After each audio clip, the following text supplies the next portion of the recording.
Hello, everyone. Welcome to the maiden edition of Semi Perspective, which is a program Advan has put together to showcase the outstanding brand building activities of its members and the global marketing insights.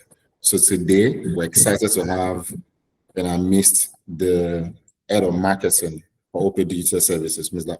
Adekunle Adeyemo. Thanks for honoring our invitation. Quite excited to discuss everything marketing related with you on this call. Thank you very much, Mr. Amosu Adeola. I think I got the pronunciation properly. It's really an honor to be here. I feel very excited to be a member of this group, which is a group of professionals in the marketing space, an opportunity to learn from trailblazing individuals that have been in the industry for years and I've been there long enough and I've done fantastic work. So I feel honored to be here and share my little knowledge or information that I might have for the session. So it's an honor to be here and to also be having a session with you as well. So thank you very much. All right. So without wasting much of your time, so you've built quite a successful career in the marketing space, and like you rightly introduced, you currently lead the marketing efforts at OP. Can you just walk us through your journey into marketing? What are like the moments? What are those moments you consider as a pivotal moments that sort of define your marketing career? Thank you. That's a very good question. It will take me down some sort of memory lane. I think that marketing has always been a part of me, or I would say the communications aspect has always been a part of me. So that sort of helped. But then when I sort of started because I used to work in a commercial bank. So at the time I started, I was a member of the strategy and communications group. So then we were a group. I worked with Sterling for a number of years. So at the time I was there was strategy and communications group, but then I was on the communication side of things. So during that period, because it's strategy, one day it's one research document for management's decision on retail banking. It could be commercial tomorrow.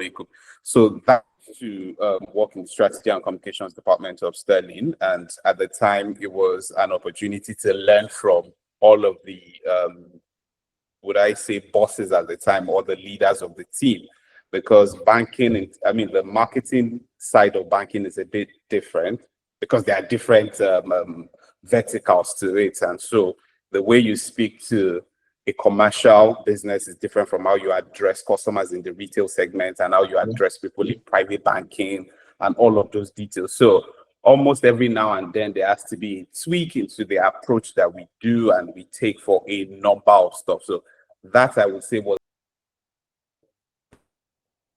communications. I'm emphasizing on communications because it was what then dovetailed into marketing. So the transition into full-on marketing was always there, but there was a basis to even learn how it will be done before I then would say that, I started to engage in different marketing initiatives. So from Sterling, learning with, I don't want to mention names because I know that I've seen one or two members and some of them are like just the popular guys in the industry today, but going through that process helped to build has helped in building my career, which was then what led to transitioning into the fintech or digital side of finance with OP, and there's been career growth and progression, which has then brought me to being the head of marketing or taking a leadership position here at OP.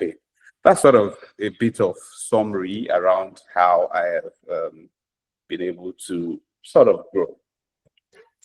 Thank you so much for that. Next question is, marketing is an ever-evolving field, right? And, it would be nice to know how you stay up to date with the current trends and technology.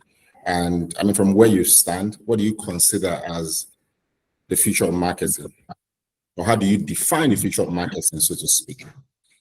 What do you see the Okay, future? thank you once again. I would answer that from two different perspectives. So staying in touch with trend to start with is probably one of the most tasking, because is, like you rightly said, is evolving every other day, and the dynamic nature of the field also just makes it interesting. I would like to say first, research. I mean, we would typically call it competitors analysis, but at the end, at the core of it, at the base, is that you're doing research on the current trend. What are brands that you typically look at or you typically admire? What are they doing very good? And what are the low-hanging fruits that you can then capitalize or leverage that sort of puts you on a pedestal or puts you at that level where you are trying to be or you're trying to get to. So research has to be at the forefront of anything that you do. And that research then cuts into research in terms of how you make use of the information, which is then the data analysis aspect of things. So when you collect all of this information and data, it could be on businesses, on trends, on customers. What then do you do with it? So how do you then make informed decisions with this information that you have gathered through research or the data that you sort of have? The other thing that plays a pivotal role is strategic thinking. I say this all the time. Marketing is one field everybody thinks they can thrive in until it is time to do it consistently. Then people realize that, man, this is not as easy as I expected, right? Because every day there has to be a decision that it can be altered, it can be tweaked just to suit purpose. So strategic thinking is almost always at the forefront of everything that you're doing, apart from you doing research, apart from data gathering. And if I would go into the future, I mean, there's no denying that technology and is playing a very, very huge role now. You can sit somewhere and just just use any of these artificial intelligence to get an entire marketing plan. Although the execution now is a completely different ball game. However, we cannot deny the role that technology is playing. So the future the future would, to a large extent, rely on that. But what would then be the standout would now be how well can your experience and expertise come into the execution, because there's only so much that you can do in terms of information. An idea is as good as its execution, no matter how good you get your idea or what source you get it from. How you then put it into practicable scenarios and situations that can deliver results is what determines, I would say, the trailblazing guys and people that are sort of struggling or still trying to get a hang of things. So technology is the biggest. And the second thing that I have now seen is audience behavior has sort of changed. Right? So before, and I will use advertisement as a thing, right? When you have they tell you when you create materials or adverts that have known faces in them, there's this tendency that people gravitate towards them.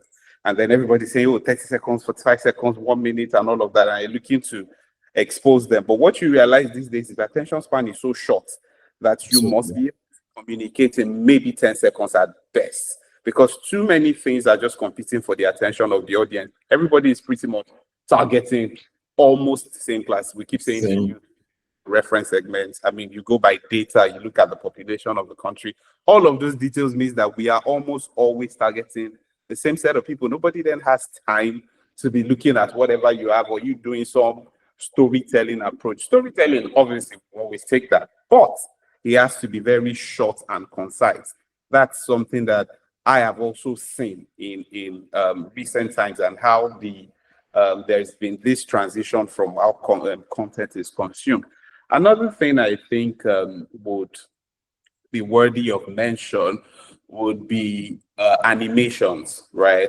And I'm speaking to this largely because it's around product communication, explainers, sensitization, and all of those core things that would hopefully dovetail into bottom line is people, while you're trying to get create some material that is out of the world with actual characters, somebody somewhere would create a similar thing, and it's just all going to be with the use of animation, and it would have conveyed the same thing. Excuse me. And what I realized is, especially with some of these platforms, when you put those type of content there, the consumption is very, very huge, and you're wondering, okay, what exactly is playing out here? So at the core of it, or the future, technology is going to play a very pivotal role. Transformation in terms of audience consumption of content will play another critical role, which is why brands or marketers have to then tailor their materials to suit that purpose. And then the third thing is, you rightly mentioned, is evolving. You have to stay in touch with trends to know whether what you are doing is relevant to time, or else you're just going to be stale. Thank you very much for that response. I know, there was something you touched on, which is around the aspect of consumer segmentation, right? From where I stand, this has become a big conversation to have, especially when you're talking traditional media. It's almost very difficult for you to properly segment consumers in terms of targeting. And as a business as well, when it comes to Tolerance, we have quite a huge portfolio of brands. So what that therefore means is, we have to constantly look for ways to use data to properly profile segments our consumers. So thank you very much for that response. So this sort of brings me to the next question, which is, just like every industry in Nigeria, there are issues, there are odds, there are challenges that we all face. As far as marketing is concerned, we also have ours. So from where you stand, what do you consider as the critical challenges that we face in marketing today? I think that you gave me a clue into the answer even before asking the question around segmentation and the challenge of accurate segment. And I would also reference here as well. One of the challenges, especially when it's product led, 1 minute you're thinking of a savings product, for example, and you feel like, okay, the targeting should be between this and this, right? Between a certain demography. What you then find is that the sort of, for the sake of the conversation, the segment that you sort of have not really touched on because you feel like maybe this product isn't suitable for them, find a decent number of people there that actually want the product. So you are forced to sort of expand your base. And so segmentation of customers is I don't want to call it a challenge, but it's something that will continue to be that because audience behavior is changing per time. Priorities are changing per time. And then, so because of all of those things, the transition for people between what they want at some point and what they now want is always going to be a challenge for marketers because you just have to you just have to ensure that you have the right fit for them. There is that. The second thing that I also would say is, which is still around consumer behavior, it's more of the targeting still, right? But then along the lines is cultural nuances, location preferences. So I'll give you case in point, right? When we're deploying out-of-home materials in Lagos, for example, we're flexible with the content that goes on them. But when you want to deploy it, say in the north, then you have to look at all of the details. Are you sure there are no religious colorations to this? Are you sure that the cultural sentiment of the community is aligned with? And it is just completely different. Same product, different approach. Context targeting. It's a lot of work, especially when you're now trying to when you're dealing on a case-by-case basis or on a segment by segment basis.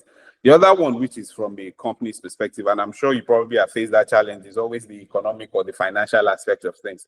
Finance always thinks that we're just guys that light up all the funds in the company. Every other minute, you're having to deal with the finance team on almost every budget. And then the people that sign the checks are not necessarily marketers, and they are looking at bottom line. Okay, you want to spend X number of millions. If I put this in X amount, I would have gotten so returns. Now that you are telling me what's top of mind, what brand, what exactly are you saying? Right? You just, and as marketers, you then have to find a way to consider the business, thinking of the bottom line and weaving it into the campaign to be able to have clearly defined goals to say, if we do this, maybe not in the immediate, but over time, this is the impact on the bottom line. So I think that the economic or the commercials would always be, I mean, I'm referencing that because it's almost a daily battle here. Every other is one thing or the other. The final thing I would mention would be rapid switch in this digital transformation. If consume content, say video content, and for the sake of this content on YouTube, for example, prior to now, people can watch longer videos on YouTube. Now you have YouTube Shorts, and so the same information in like snackable content. And what that is, this transformation will continue. So maybe tomorrow we won't even have up to 10 seconds to say anything. It might just be some 3-5 seconds at best. So that consistent transformation is as much of a challenge as it is an exciting opportunity, because then it allows you to bring your creativity to fore, to stay relevant. So those are pretty much the angles I would, I mean, we can go on and on about a number of things, but I would just leave it at that. Yeah, thank you. Thank you so much for that feedback. I mean, for that response to the question. Moving on, what advice would you give marketers that are looking to succeed in this field, and what are the skills that you consider to be essentials for the next generation marketing leaders that they require to succeed in this marketing field? Thank you very much. First, as far as, because all of us are still on the journey to success, so one of the very important elements of that is learning. You can't overstate the impact or the role that learning plays for every field, actually. But in the marketing space, you need to, there is what you have learned by the books. There is what actual execution, actual being in that space teaches, and is entirely different. So you can play with, oh, if you do cost per click, if you do this, you will get this. Those things are fine by the books, but when you get into the real world, where 1 minute everything seems good, the next minute a policy, a change in the, like, one thing just can alter the entire scope of work. So there is a need to learn. There's a need to be open to internship, and so, which means that you are learning from people that have already been in the business. Because what I see with younger people is that because they have buzzing ideas, so they just feel like all of these things should be thrown out there. There are certain things that need to be ideas are good, but how about how do you execute it to ensure that you are still within the confines of of creativity? You're pushing the bounds of creativity, but you are still within the confines of what is acceptable in the society. The third thing I would say is collaboration and networking. The power of networking cannot be, what's it called? You can't overstate the power of networking, and you have to always look forward to connecting with people that have been in the industry long enough for you to learn the ropes from them. When you are also seeking for career growth, development, and even career choices, the choice of an organization does matter. You need to look at a place where your growth is not necessarily because of career progression, it's also because you can learn, you can have hands-on experience there. You know what the reason why certain data is required. You know the application of certain things, not just, oh, I'm a marketer, I work here, and then there is really nothing going on. Because over time, that is what would eventually build you as a person. And for the coming generation, I mean, we've spoken extensively, we've referenced digital. There's a paradigm shift, right? People will say, okay, it's traditional media, there's new media. New media is the thing. Some of these things that were done in the past were just done from an awareness point of view. I mean, are done now from an awareness point of view. In the past, they were the thing that worked. But right now, it is to transition and then understand that digital is going to continue to play a pivotal role in everything that we do. And because of that, you have to learn and understand the intricacies of it, not just the surface aspect of, oh, you have to understand how it works. What time, what period does a post do this? What kind of content am I doing? What do I do when I'm trying to sell a product? What do I do when I'm trying to retarget? And all of those details. So that would, so like, if you can learn, if you can volunteer, if you can network properly, and if you are open to, and learning obviously is part of and learning new traits or new aspects of the job that positions you, I think it'll be a good start for anyone that is looking to grow or even looking to come into this space. Thank you so much, Mr. Adekunle, for this discussion. There's two things I picked on from what you said, one of which is making sure that you prioritize learning. I mean, like you also rightly mentioned in your response to one of the questions that I asked, which is around the fact that, you know, the generation Z that we have today are a lot more prioritizing. They're prioritizing how to make, good bucks over actually sitting down to learn the rudiments or the basics of the job, which is very important. If you're going to ever be successful in this field, you need to learn. And another thing I think is very fundamental that you mentioned is the aspect of you need to prioritize where you also work. I mean, the name of the organization, it's nice to have, but you need to also, pay more attention to the opportunities to learn, because the focus shouldn't be about, like I mentioned, making the quick bucks now, making sure that you understand what you're into, so that you're not only faking funk, you fully understand what is expected of a marketeer, and you can build a solid career along that line of work. Once again, thank you so much for your time. Thank you very much, Mr. We will certainly be in touch again. Of course. I mean, thank you very much and enjoy the rest of your day. You too. Bye. Bye. Thank you so much, everyone, for joining in. We hope you had an amazing time listening to the Head of Marketing for Digital Services at OPay. The next edition of CMO Perspective is going to be coming right up next. Thank you once again for dialing in. Enjoy the rest of your day.